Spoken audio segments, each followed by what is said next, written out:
उन्हें कामदेव और रति के दर्शन की लालसा और संकोच दोनों ही कम नहीं, अर्थात बहुत, इसलिए वे मानो बार बार प्रकट होते हैं और छिपते हैं। सब देखने वाले आनंद मग्न हो गए। जनक जी की भांति सभी अपने सुध भूल गए। मुनिया ने आनंद पूर्वक भंवरे फिराए, नेक सहित सब रीतियों को पूरा किया। श्री रामचंद्र जी सीता जी के सिर में सिंदूर दे रहे हैं। शोभा किसी प्रकार भी कही नहीं जाती, मानो कमल को पराग से अच्छी तरह भरकर अमृत के लोभ से सांप चंद्रमा को भूषित कर रहा है। यहाँ श्री राम जी के हाथ को तब दूल्हा और दुल्हनिया के आसन पर बैठे। श्री राम जी और जानकी जी श्रेष्ठ आसन पर बैठे। उन्हें देखकर दशरथ जी मन में बहुत आनंदित हुए। अपने सुकृत रूपी कल्प वृक्ष में नए फल आए देख उनका शरीर बार बार पुलकित हो रहा है और 14 भुवनों में उत्साह भर गया। सबने कहा श्री रामचंद्र जी का विवाह हो गया। जीव एक है, रह मंगल महान, फिर भला वह वर्णन कैसे किस प्रकार समाप्त किया जा सकता है। तब वशिष्ठ जी की आज्ञा पाकर जनक जी ने विवाह का सामान सजाकर मांडवी जी, शूद्रकृति जी और उर्मिला जी, इन तीनों राजकुमारियों को बुला लिया। कुशध्वज की बड़ी कन्या मांडवी जी को, जो गुणशील और सुख और शोभा के रूप ही थी, राजा जनक ने प्रेम पूर्वक सब रीतियों करके भरत जी को ब्याह दिया। जानकी जी की छोटी बहन उर्मिला जी, जो सब सुंदरियों में शिरोमणि जानकर उन कन्या को सब प्रकार से सम्मान करके लक्ष्मण जी को ब्याह दिया, जिनका नाम श्रुति कृति है और जो सुंदर नेत्रों वाले, सुंदर मुख वाले, सब गुणों की खान और रूप तथा शील में उजागर, उनको राजा ने शत्रुघ्न को ब्याह दिया। दुल्हन और दुल्हे ने परस्पर अपने अपने अनुरूप जोड़ी देखकर सकुचते हुए हृदय में हर्षित हो रही हैं। सब लोग प्रसन्न होकर उनकी सुंदरता की सराहना करते हैं। देवगण फूल बरसा रहे हैं। सब सुंदर दुल्हन सुंदर दुल्हों के साथ एक ही मंडप में ऐसे शोभा पा रहे हैं मानो जीव के हृदय में चारों अवस्थाएं, जागृत, स्वप्न, सुषुप्ति और तुरीय अपने चारों स्वामियों विश्व, तेजस, प्राज्ञ और ब्रह्म सहित विराजमान हो।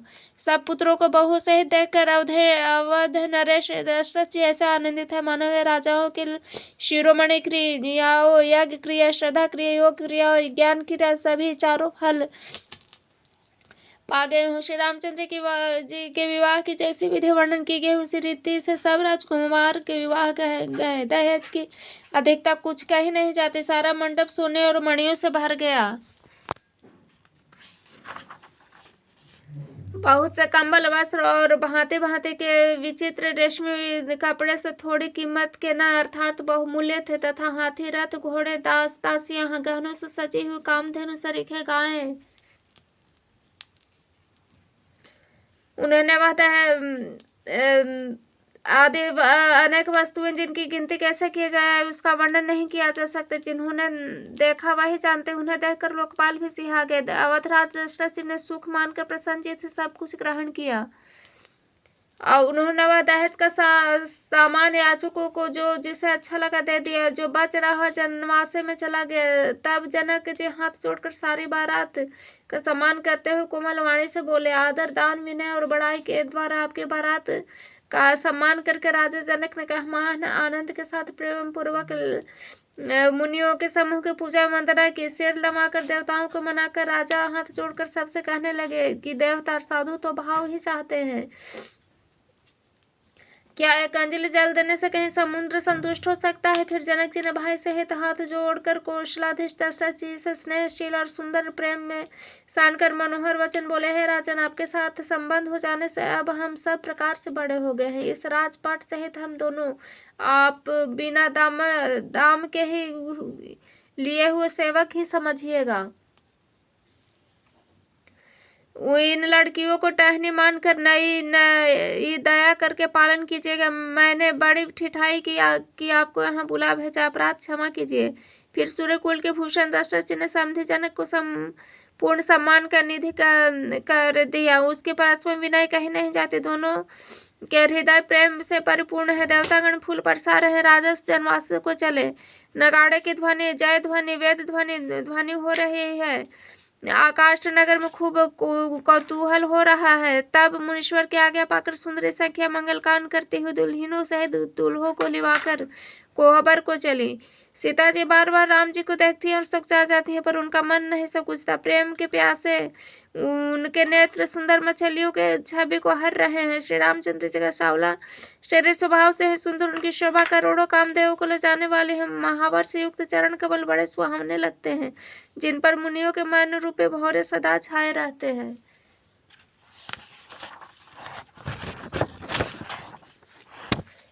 पवित्र और मनोहर पीली धोती प्रातः काल के सूर्य बिजली की ज्योति के हरे लेती है। कमर में सुंदर किणी कटी सूत्र, विशाल भुजाओं में सुंदर आभूषण सुशोभित है। पीला जनेऊ महान शोभा दे रहा, हाथ की अंगूठी चित्त को चुरा लेती है। ब्याह के सब साज सजे हुए शोभा पा रहे हैं। चौड़ी छाती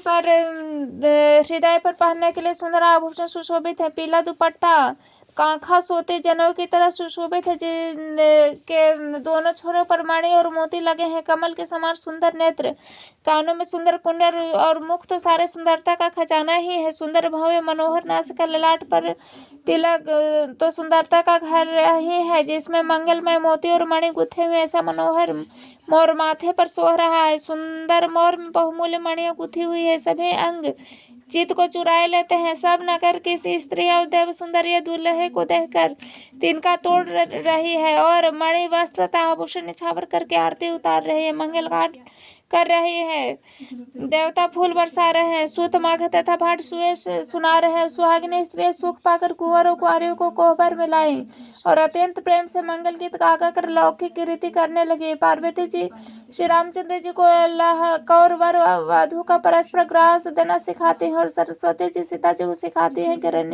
हास विलास का आनंद में मग्न है।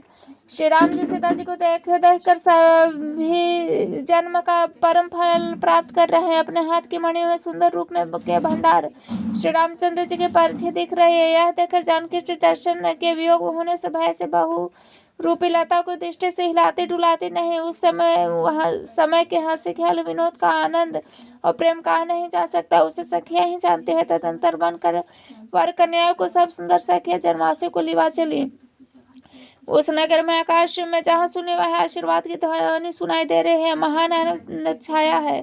सभी ने प्रसन्न मन से कहा कि सुंदर जो चारों जोड़ियां चिरंजीवी हो। योगी राज सिद्ध मुनीश्वर देवताओं ने प्रभु श्री रामचंद्र जी को देखकर दुदुम्भी बजाए हर्षित होकर फूलों की वर्षा करते हुए जय हो जय हो जय हो कहते हुए अपने अपने लोक को चले।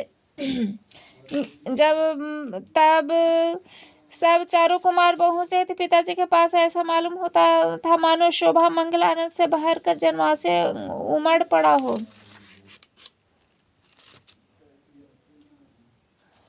फिर बहुत प्रकार के रसोई बने। जनक जी ने बारातियों को बुला भेजा। राजा दशरथ जी ने पुत्रों सहित गमन किया। अनुपम वस्त्रों के पावड़े पड़े जाते हैं। आदर के साथ सबके चरण धोए, सबको यथायोग्य पीढ़ियों पर बैठाया। तब जनक जी ने अवधपति दशरथ जी के चरण धोए। उनका शील स्नेह वर्णन नहीं किया जा सकता। फिर श्री रामचंद्र जी के चरण कमलों को धोया, जो शिव जी के हृदय कमल में छिपे रहते हैं। तीनों भाइयों को श्री रामचंद्र जी के ये समान जानकर जनक जी ने भी उनके भी चरण अपने हाथों से धोए। राजा जनक जी ने सभी को उचित आसन दिए। सब परसने वालों को बुला लिया। आदर के साथ पतले पड़ने लगी, जो मणियों के पत्तों से सोने की कील लगाकर बनाई गई थी। चतुर्विनीत रसोई सुंदर स्वादिष्ट पवित्र दाल भात, गाय का सुगंधित घी क्षण भर में सबके सामने परस गए। सब लोग पंचकौर करके अर्थात प्राणाय स्वाहा, अपनाय स्वाहा, वानाय स्वाहा, उदानाय स्वाहा और मानाय स्वाहा इस मंत्रों का उच्चारण करते हुए पहले 5 ग्रास लेकर भोजन करने लगे। गाली का गाना सुनकर वे अत्यंत प्रेम मग्न हो गए। अनेकों तरह के अमृत के समान पकवान परसे गए, जिनका बखान नहीं हो सकता। चतुर रसोइये नाना प्रकार के व्यंजन परसने लगे। उनका नाम कौन जानता है। 4 प्रकार के पेय अर्थात चबा कर, चूस कर, चाट कर, पी कर खाने योग्य भोजन की विधि कही गई हुए। उनमें से एक विधि के इतने पदार्थ बने जिनका वर्णन नहीं किया जा सकता। छह रस के बहुत तरह के सुंदर व्यंजन है, एक एक रस के अगणित प्रकार के बने हैं। भोजन करते समय पुरुष और स्त्रियों का नाम ले लेकर स्त्रियां मधुर ध्वनि से गाली दे रही हैं। समय की सुहावनी गाली शोभित हो रही है, इसे सुनकर समाज सहित राजा दशरथ जी हंस रहे हैं।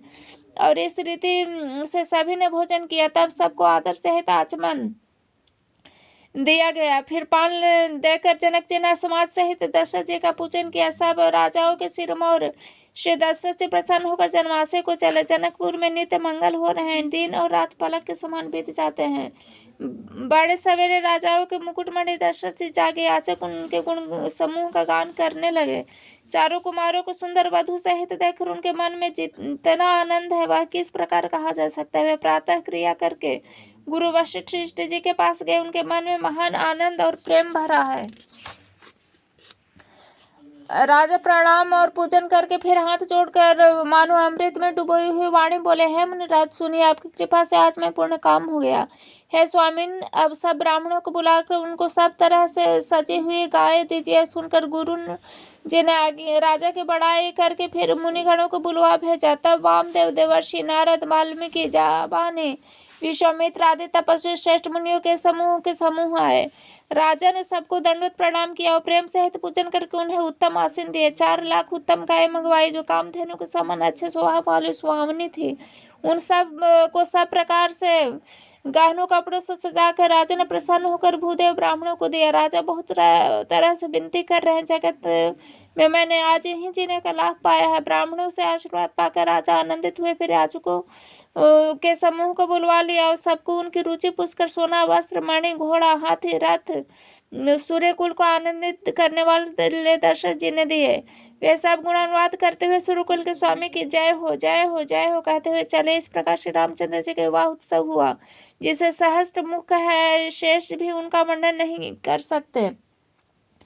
बार बार विश्वामित्र जी के चरणों में सिर नवाकर राजा कहते हैं, हे मुनिराज, यह सब सुख आपके ही कृपा कटाक्ष से का प्रसाद है। राजा दशरथ जी जनक जी के स्नेहशील करने ऐश्वर्य की सब प्रकार से सराहना करते हैं। प्रतिदिन सवेरे उठकर अयोध्या नरेश विदा मांगते हैं, पर जनक जी उन्हें प्रेम से रख लेते हैं। आदर नित्य नया बढ़ता जाता है। प्रतिदिन हजारों प्रकार से मेहमानी होती है। नगर में नित्य नया आनंद और उत्साह रहता है। दशरथ जी का जाना किसी को नहीं सुहाता। इस प्रकार बहुत दिन बीत गए, मानो बराती स्नेह की रस्सी से बंध गए हैं। तब विश्वामित्र जी और शतानंद जी ने जाकर राजा जनक को समझा कर कहा, यद्यपि आप स्नेहवश उन्हें नहीं छोड़ सकते तो भी अब दशरथ जी को आज्ञा दीजिए।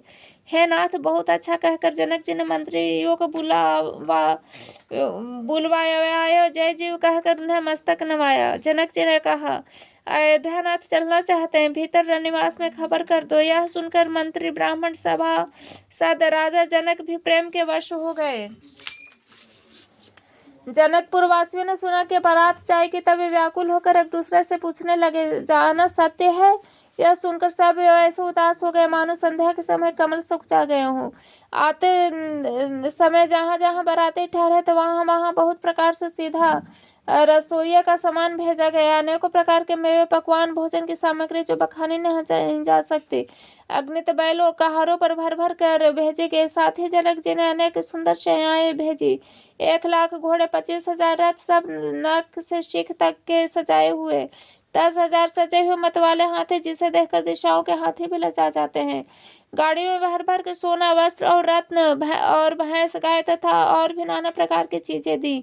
इस प्रकार जनक जी ने फिर से अपरिमित दहेज दिया, जो कहा नहीं जा सकता, जिससे देखकर लोकपाल के लोक को भी संपदा भी थोड़ी जान पड़ती थी।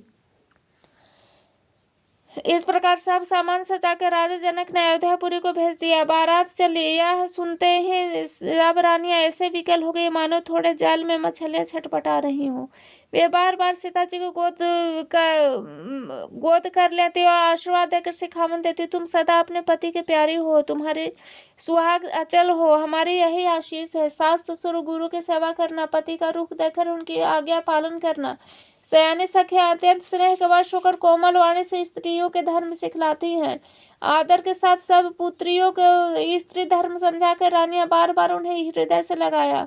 माताएं फिर भेड़ती हैं, कहती हैं कि ब्रह्मा ने स्त्री जाति को क्यों रचा। उसी समय सूर्यवंश के पताका स्वरूप श्री रामचंद्र जी भाइयों से प्रसन्न होकर विदा कराने के लिए जनक जी के महल को चले। स्वभाव से सुंदर भाइयों को देखने के लिए नगर के स्त्री पुरुष दौड़े। कोई कहता है आज जाना चाहते हैं। विदेह ने विदाई का सब सामान तैयार कर लिया। राजा के चारों पुत्र इन प्यारे मेहमानों के रूप को नेत्र भर कर देख लो। है सयानी, कौन जाने किस पुण्य से विधाता ने निहलाकर हमारे नेत्रों का अतिथि किया है। मरने वाला जिस तरह अमृत पा जाए, जन्म भूखा कल्प वृक्ष पा जाए, नगर में रहने वाला जीव जैसे भगवान के परम पद को प्राप्त हो जाए, हमारे लिए दर्शन वैसे ही है। श्री रामचंद्र जी की शोभा को निरख कर हृदय में धर लो। अपने मन को सांप और इनकी मूर्ति को मणि बना लो। इस प्रकार सब को नेत्रों का फल देते हुए सब राजकुमार राजमहल में गए। रूप समुद्र सब भाइयों को देखकर राजा सारा रनिवास हर्षित हो उठा। सासू वे महान प्रसन्न मन से निछावर करती हुई आरती करती हैं।